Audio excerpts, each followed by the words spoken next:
যেভাবে অগণতান্ত্রিক পদ্ধতিতে 2 বছরের কাজকে 2 মাসে করানোর চেষ্টা করা হচ্ছে, এটা অবিলম্বে বন্ধ করতে হবে। অবিলম্বে ইসিআই এর নাম পরিবর্তন করে ইসিবি রাখতে হবে।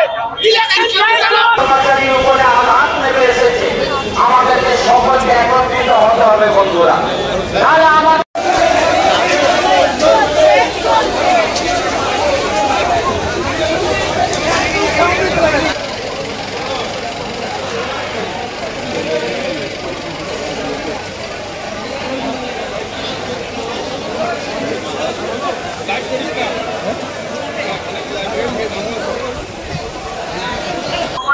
অরাজনৈতিক একটা মিছিল, আমরা সবাই শিক্ষক শিক্ষিকা, রাজ্য ফেডারেশনের সবাই এবং কলেজ সবাই মিলে নেমেছি। আমাদের দাবি একটাই, যে এই যে আমাদের বিএলওদের উপরে যে একটা অমানবিক অত্যাচার হচ্ছে, দেখতেই পাচ্ছেন অনেকে মারা যাচ্ছে, সুইসাইড করছে বা স্ট্রোক হয়ে যাচ্ছে, এটা হচ্ছে অত্যন্ত কাজের প্রেশার।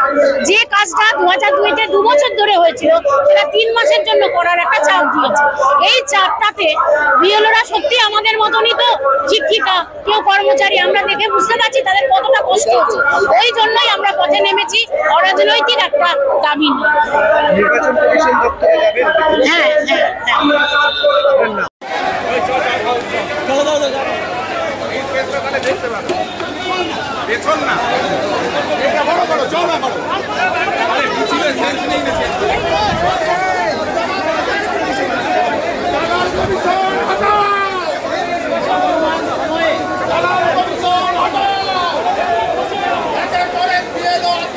যেভাবে অগণতান্ত্রিক পদ্ধতিতে 2 বছরের কাজকে 2 মাসে করানোর চেষ্টা করা হচ্ছে, এটা অবিলম্বে বন্ধ করতে হবে।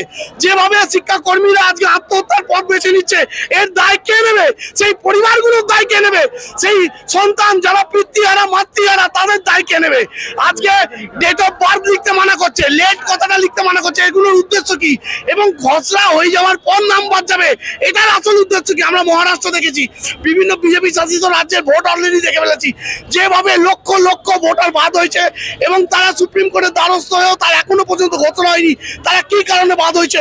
এই সমস্ত আমরা চাইছি ভোটের আগে কেন্দ্রীয় সরকারকে ইসিআই কে ঘোষণা করতে পারে, না হলে অবিলম্বে তারা তাদের ইসিআই নাম পরিবর্তন করে ইসিবি করুক, ইলেকশন কমিশন অফ ইন্ডিয়ার পরিবর্তে ইলেকশন কমিশন অফ বিজেপি। কারণ এরা বিজেপির হাত শক্ত করতে বাংলার বুকে এসে যেভাবে অগণতান্ত্রিক পদ্ধতিতে এরা মানুষকে চাপিয়ে দিয়ে এবং রাতারাতি ভুল কাজ করতে সাহায্য করছে, সেটা কিন্তু আমরা মেনে নেবো না। শিক্ষক সমাজ ইসিআই জবাব চাই, জবাব দাও, জবাব চাই, জবাব দাও, ইসিআই জবাব চাই, জবাব দাও, জবাব চাই, জবাব দাও। বিএলওদের উপর অমানবিক অত্যাচার মানছি না, মানবো না, মানছি না, মানবো না, মানছি না, মানবো না।